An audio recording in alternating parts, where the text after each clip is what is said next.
Signal എക്യുപ്മെന്റിന്റെ responsibility ആ സ്റ്റേഷനിലെ station മാസ്റ്റർക്കും ഈ സിഗ്നൽ ഡിപ്പാർട്ട്മെന്റിനുമാണ്. നമുക്ക് ചില പ്രോബ്ലം വരുന്ന വെച്ചാൽ നമുക്ക് മാക്സിമം വരുന്ന ഈ എക്യുപ്മെന്റ്സ് റിന്യൂവലിന് നമുക്ക് ടൈം കിട്ടില്ല. ചിലപ്പോൾ 7 ദിവസം, യു ബിലീവ് ഓർ നോട്ട്, 7 ദിവസം കണ്ടിന്യൂസ് ആയിട്ട് ഈ ഒരു സ്റ്റേഷനിൽ കിടന്ന് ഡ്യൂട്ടി ചെയ്യുന്നു. നമ്മൾ പറയുന്ന വിസിബിലിറ്റി ഉണ്ട്, 400 മീറ്റർ കിട്ടുന്നുണ്ടോ, വല്ല മരം ബ്രാഞ്ചസ് മറയുന്നുണ്ടോ. ഏറ്റവും സർവീസിൽ ഏറ്റവും കൂടുതൽ സന്തോഷമുള്ള ഒരു പിന്നെ ഹെഡ് ക്വാർട്ടേഴ്സാണ് കാലിക്കറ്റ്. കാലിക്കറ്റിൽ ഇന്നും ഞാൻ ഓർക്കുന്നത് വെച്ചാൽ അവർ വൈകുന്നേരം 7 മണി 5 മണി വരെയാണ് ഡ്യൂട്ടി. വൈകിട്ട് 7 മണിയായാലും അവർ പോവില്ല, പോയിക്കോളൂ പറഞ്ഞാൽ പോവില്ല.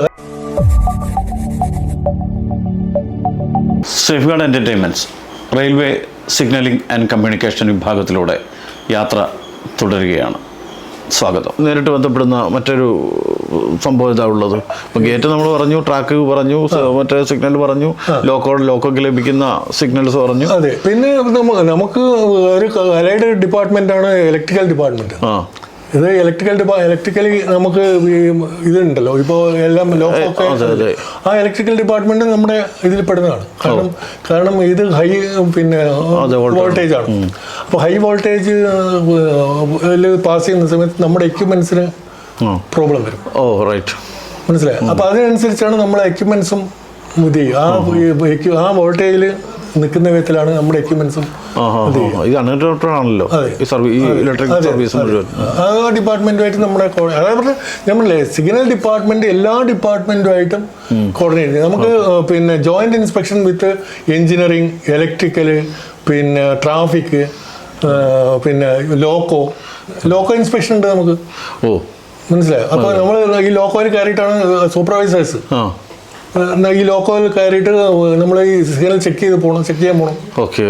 എങ്ങനെയുണ്ട്, വിസിബിലിറ്റി ഉണ്ടോ, അവർ നമ്മൾ പറയുന്ന വിസിബിലിറ്റി ഉണ്ട്, 400 മീറ്റർ കിട്ടുന്നുണ്ടോ, വല്ല മരം ബ്രാഞ്ചസ് മറയുന്നുണ്ടോ. ഇതൊക്കെ നമ്മൾ ജോയിന്റ് ഇൻസ്പെക്ഷനിൽ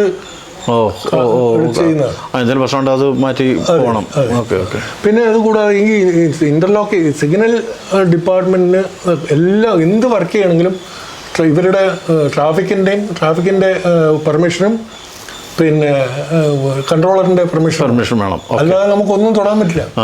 ഇതൊരു ജോയിന്റ് ആയിട്ടുള്ള ആ എക്യുപ്മെന്റ് റൂം തന്നെ ഡബിൾ കീ അറേഞ്ച്മെന്റ്. കാരണം അത് റെസ്പോൺസിബിലിറ്റി ഫിക്സ് ചെയ്യാണ്. റെസ്പോൺസിബിലിറ്റി നമ്മൾ സിഗ്നൽ ഡിപ്പാർട്ട്മെന്റ് ഒരു സിഗ്നൽ എക്യുപ്മെന്റിന്റെ റെസ്പോൺസിബിലിറ്റി ആ സ്റ്റേഷനിലെ സ്റ്റേഷൻ മാസ്റ്റർക്കും ഈ സിഗ്നൽ ഡിപ്പാർട്ട്മെന്റിനുമാണ്. അവർ രണ്ടുപേർക്കും വിചാരിച്ചാലേ അവർക്ക് തുറന്ന് വർക്ക് ചെയ്യാൻ പറ്റുള്ളൂ. വർക്ക് ചെയ്താലേ വണ്ടി പോകുള്ളൂ. ഇപ്പോൾ ഒരു സിഗ്നൽ ഡിഫക്റ്റീവ് ആണെന്ന് വെച്ചോളൂ, ഉടനെ പിന്നെ ഇവർക്ക് ഇൻഫർമേഷൻ കൊടുക്കും. ഈ സിഗ്നൽ ഡിപ്പാർട്ട്മെന്റിന് അവർക്ക് ആരാണോ ഇൻചാർജ് അവർക്ക് ഇൻഫർമേഷൻ കൊടുക്കും. അത് കൺട്രോളിലും എല്ലാം, ഈവൻ റെയിൽവേ ബോർഡ് വരെ പോകും. നമ്മളൊരു റെസ്പോൺസിബിലിറ്റി ആണ്. ഒരു വണ്ടി എവിടെ നിന്നോ നിന്നുണ്ട കാരണം എന്ന് വെച്ചാൽ സിഗ്നൽ തകരാറാണ് പറഞ്ഞാൽ അതിന്റെ ഉത്തരം സിഗ്നൽ ഡിപ്പാർട്ട്മെന്റ് ആണ്. സാറിന്റെ സർവീസ് കാലഘട്ടത്തിൽ ഇങ്ങനെ ഈ സിഗ്നലിംഗിന്റെ കാരണം കൊണ്ട് ഉണ്ടായിട്ടുള്ള വല്ല അപകടങ്ങളോ അല്ലെങ്കിൽ ചെറുതായിട്ടോ സിഗ്നലിംഗിന്റെ കാരണം കൊണ്ട് ഒന്നും ഉണ്ടാവാൻ ചാൻസ് ഇല്ല. കാരണം എല്ലാം അങ്ങനെ വായിക്കാവുന്നതുണ്ടല്ലോ, ഇന്റർലോക്കിംഗ് ആണല്ലോ, അങ്ങനെ വായിക്കാവുന്നതുണ്ട്, ഇന്റർലോക്കിംഗ് ആണ്. പിന്നെ നമുക്ക് ചില പ്രോബ്ലം വരുന്ന വെച്ചാൽ നമുക്ക് മാക്സിമം വരുന്ന ഈ എക്യുപ്മെന്റ്സ് റിന്യൂവലിന് നമുക്ക് ടൈം കിട്ടില്ല ചിലപ്പോൾ. അല്ലെങ്കിൽ തെഫ്റ്റ്, ഈ പിന്നെ പണ്ടൊക്കെ പിന്നെ എന്താ പറയുക ബാറ്ററീസ് ആണ്, എട്രാൻജി സെല്ല്, AD സെല്ല് എന്നൊക്കെ പറഞ്ഞിട്ടുള്ള ബാറ്ററീസ് ആണ്. അതൊക്കെ ഈ ഒരു സൈഡ് നമ്മൾ പ്രൊവൈഡ് ചെയ്ത് അടുത്ത സൈഡ് തിരിച്ച് എടുത്തിട്ട് മനസ്സിലായോ? അപ്പൊ അതുമാതിരി നമ്പർ ഓഫ് സ്റ്റേഷൻസ് നമുക്ക് ഇൻചാർജ് അന്ന് കൂടുതലായിരുന്നു, ഒരുപാടായിരുന്നു. അപ്പൊ അതിനനുസരിച്ച് വീട്ടിലൊന്നും വന്ന് എന്താ പറയാ തൊട്ടടുത്താണ് വീടെങ്കിലും അങ്ങോട്ട് വരാൻ പറ്റില്ല. അത് റെയിൽവേയിലെ എല്ലാ ജീവനക്കാരുടെയും ഏറ്റവും വലിയ പരാതി. ഈവൻ ഞാൻ എനിക്ക് ഏറ്റവും സർവീസിൽ ഏറ്റവും കൂടുതൽ സന്തോഷമുള്ള ഒരു പിന്നെ ഹെഡ് ക്വാർട്ടേഴ്സാണ് കാലിക്കറ്റ്. ആ കാലിക്കറ്റ് സ്റ്റേഷനിൽ സ്റ്റാഫ് എങ്ങനെയാ അറിയോ, ഞാനാണെന്ന് വരുന്നിടത്ത് ഇൻചാർജ്, അവരുടെ അവിടുത്തെ എല്ലാ ആൾക്കാരും എല്ലാ ടീമും നമ്മുടെ ടീം അതെല്ലായിടത്തിലും അങ്ങനെയാണ്. പക്ഷെ കാലിക്കറ്റിൽ ഇന്നും ഞാൻ ഓർക്കുന്ന വെച്ചാൽ അവർ വൈകുന്നേരം 7 മണി 5 മണി വരെയാണ് ഡ്യൂട്ടി. വൈകിട്ട് 7 മണിയായാലും അവർ പോവില്ല, പോയിക്കോളൂ പറഞ്ഞാൽ പോവില്ല. കാരണം അവരുടെ ഡ്യൂട്ടി കോൺഷ്യസ് ഉണ്ടല്ലോ, അവർ അതാണ് പോയിക്കോളൂ പറഞ്ഞാലും പോവില്ല. കാരണം എന്തെങ്കിലും പീക്ക് പ്രത്യേകിച്ച് കാലിക്കറ്റൊക്കെ പീക്ക് അവേഴ്സാണ്. അവിടെ കൂടുതലും വണ്ടി ആ സമയത്താണ് കൂടുതൽ, മെയില് അങ്ങോട്ടും ഇങ്ങോട്ടും എല്ലാം. അതിലെന്തെങ്കിലും ഒരു പിന്നെ ഒരു സേതം ഒരു സൈഡ് സിഗ്നലിൽ പോകുന്ന എല്ലാം ഇവിടെയില്ല, ഒരു സ്റ്റേഷനിലല്ല, കംപ്ലീറ്റ് കാലിക്കറ്റ് അടിച്ചു കഴിഞ്ഞാൽ പരപ്പനങ്ങാടി അടിച്ചാൽ തിരൂർ, അങ്ങനെ ഓരോ അതിൻ്റെ ആ സൈഡും അങ്ങനെ ഓരോ ഇവിടെ അങ്ങനെ തന്നെയാണ്. ഇവിടെയും പാലക്കാട് ഒരു സെക്കൻഡ് വണ്ടി ലേറ്റ് ആയി കഴിഞ്ഞാൽ അതിനനുസരിച്ചിട്ടുള്ള എല്ലാ വണ്ടികളും ഇങ്ങനെ ഇത് അത് നമ്മുടെ ഡിപ്പാർട്ട്മെന്റ് സിഗ്നലിന്റെ പ്രോബ്ലം ആണെങ്കിൽ നമ്മൾ ആൻസർ ചെയ്യണം. 35 വർഷത്തെ ലോങ് സർവീസ് ഉണ്ട്. ഈ വീട്ടിൽ വരാൻ പറ്റില്ല എന്നുള്ള ഭയങ്കര പ്രശ്നമായിരുന്നു. ഇപ്പോ അത് എനിക്ക് മാത്രമല്ല, എല്ലാവർക്കും അത് ഈ നമ്മുടെ ഡിപ്പാർട്ട്മെന്റ് റെയിൽവേ ആയിട്ട് ബന്ധപ്പെട്ട മുഴുവൻ എല്ലാ ടോപ്പ് ടു ബോട്ടം അത് തന്നെ. എല്ലാവരും ഒറ്റ അഭിപ്രായം ഫാമിലിയുടെ കേസും പറഞ്ഞിട്ടുണ്ട്. ഒരു ടൂർ പോകാൻ പറ്റിയിട്ടില്ല, ഒരു കല്യാണം കൂടാൻ പറ്റിയിട്ടില്ല. ചിലർ പറഞ്ഞിട്ടുണ്ട് രാവിലെ ഡ്രസ്സ് എടുത്തിട്ട് കഴിയുമ്പോഴായിരിക്കും വിളി വരുന്നത്. ഞാനൊക്കെ 7 ദിവസം, യു ബിലീവ് ഓർ നോട്ട്, 7 ദിവസം കണ്ടിന്യൂസ് ആയിട്ട് ഈ ഒരു സ്റ്റേഷനിൽ ഡ്യൂട്ടി ചെയ്യുന്നു. പിന്നെ കടലുണ്ടി ആക്സിഡന്റ് കേട്ടിട്ടുണ്ടല്ലോ. കടലുണ്ടി ആക്സിഡന്റ് സംബന്ധിച്ച് ഞാനായിരുന്നു ഇവിടെ കോഴിക്കോട് ഇൻചാർജ് മാറണേ ഉള്ളൂ. എൻ്റെ സീനിയർ ഇത് കൊടുത്തിട്ട് VR കൊടുത്തിട്ട് മാറി. അപ്പോൾ എനിക്ക് ഇത് തന്നുകൊണ്ടിരിക്കുകയാണ്.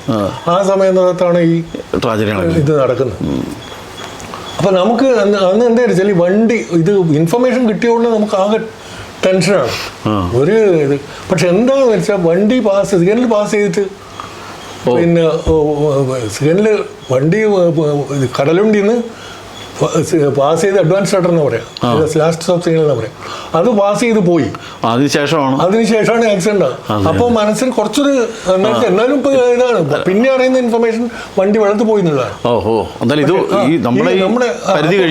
അതുകൊണ്ട് എന്താ വെച്ചാൽ നമുക്ക് പിന്നെ ആ സമയത്ത് എല്ലാ വർക്കുകളും നമ്മൾ ചെയ്യേണ്ടി വന്നു, എല്ലാം ചെയ്യണം, എല്ലാം പിന്നെ as A railway man accident സ്പോട്ടിൽ പോയ എല്ലാ കാര്യങ്ങളും നമ്മൾ കോർഡിനേറ്റ് ചെയ്ത് നമ്മൾ ചെയ്യണം.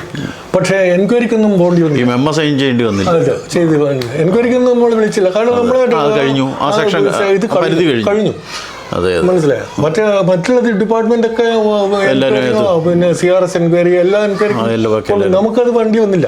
പക്ഷെ നമ്മളെല്ലാം അതിനുശേഷമുള്ള കംപ്ലീറ്റ് റെജിസ്ട്രേഷൻ വർക്ക് ഉണ്ടല്ലോ, സിഗ്നൽ പുതിയ സിഗ്നൽ വേണം, അതിന് വേണ്ടുന്ന അതിനുള്ള കംപ്ലീറ്റ്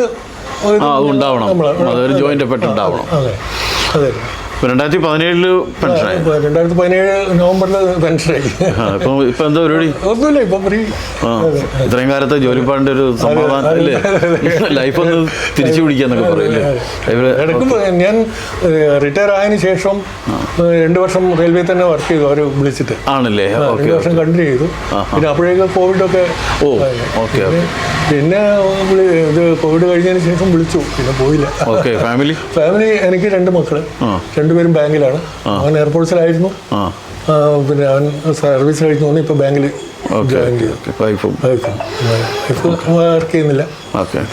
ഞാൻ actually I am from Kannur, ഇവിടെ സെറ്റിൽ ആയതാണ്. ഈ ഡിവിഷനിൽ ഞാൻ ജോയിൻ ചെയ്ത് മൈസൂർ ഡിവിഷനിലായിരുന്നു, കർണാടകയിൽ.